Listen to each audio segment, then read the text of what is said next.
All right, so we've got Carrie here. She's been dealing with some pain in the neck and traveling pain down into the arm. She works incredibly hard. She does a lot of welding, so she's got that front-loaded hood on.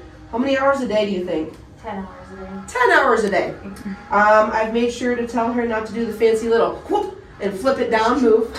But nonetheless, between that and doing a lot of work at home, renovating her house, doing a lot of overhead work, she really aggravated it. We finally come over the hump by incorporating some exercises, so we'll show you that towards the end. Here we've got the laser. I've got this set for her neck, so we've got the cervical spine here, and we're going to do that. It's just going to be a warm red heat. How's it been through the past week, Carrie? Good. Yeah, Yeah, been not bad. staying calm down. Yes, it has. Yeah, so we started off with a little episode where it flared up, but it really did not back off, so we really had to get her in here twice a week for about 2 weeks or so. But that got us over the hump, and incorporating the exercises honestly seemed like that kind of really shut it off from flaring up. I think she gets a little bit of pain still, but yeah, it's quieted down a lot.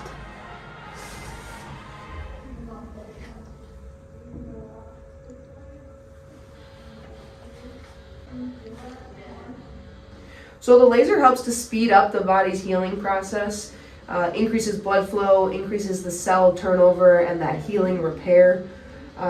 It can create a little bit of ache and soreness later today, but normally at this stage it is within the tolerable range.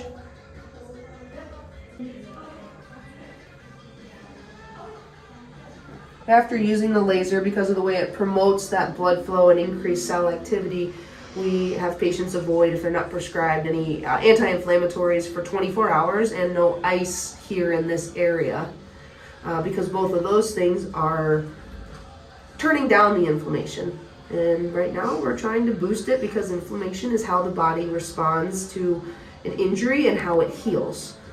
So this is kind of giving it a controlled boost jet fuel to the area to heal. Good. A little bit of flesh and extraction to help create some slide and glide and a little bit of space in those joints where the nerve exits the neck. And Carrie started out a little bit cautious about the adjustment, so I really just talked her through it now. Still not her favorite, but she does really well, with it. You get to turn the lightning off that's going down the arm. I mean, it's worth it.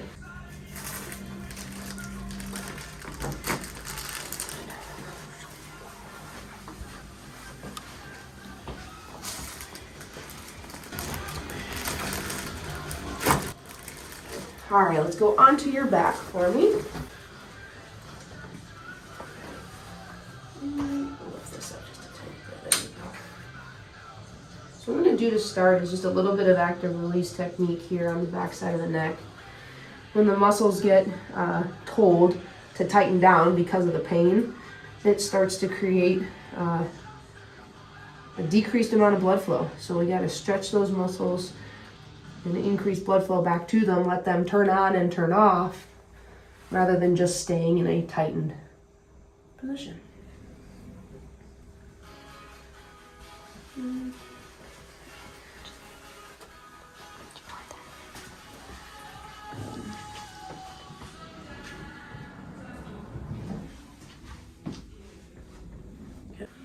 You kind of feel through the neck and then these joints here and find where there's a little bit of restriction. And right here, she's probably just a tiny bit sore.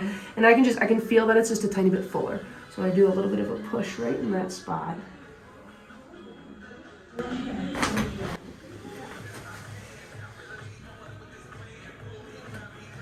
That same search on the left side.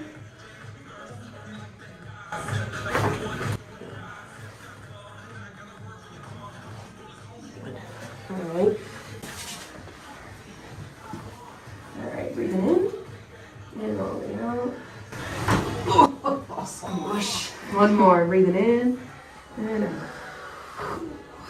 Alright, so we're going to go out into the gym. And we'll show you a little bit about what's really turned the corner for her. So follow us there. All right, so first for Carrie, we've got her on Earl. Earl is an upper body cardio machine that we have in the office. Everybody needs to get their heart rate elevated a little bit. So this is something that's going to engage the lower part of her upper back and increase her heart rate. So we give a couple of good pulls. We go for 30 seconds.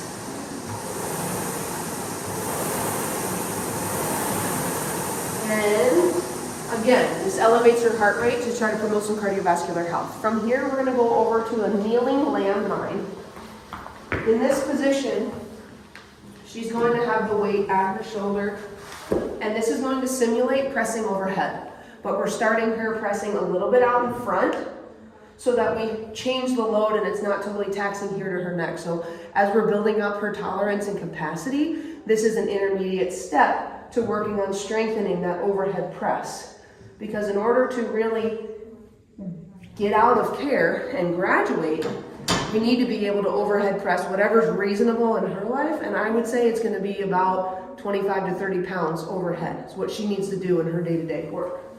Next is going to be the prone field goal. This is a great upper back and neck posture exercise, and what we do is laying off the side of the table here. We engage that upper back and neck, pull the shoulder blades back, externally rotate, and press overhead. All the while keeping that chin retracted. Pull, extend.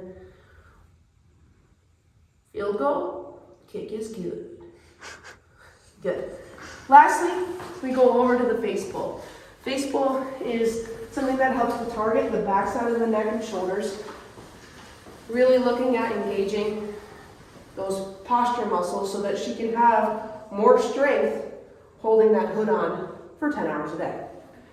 So we're here, and I need a little more. Always keeping controlled load on the band, not letting it do the work, but we're in control of the speed of the band.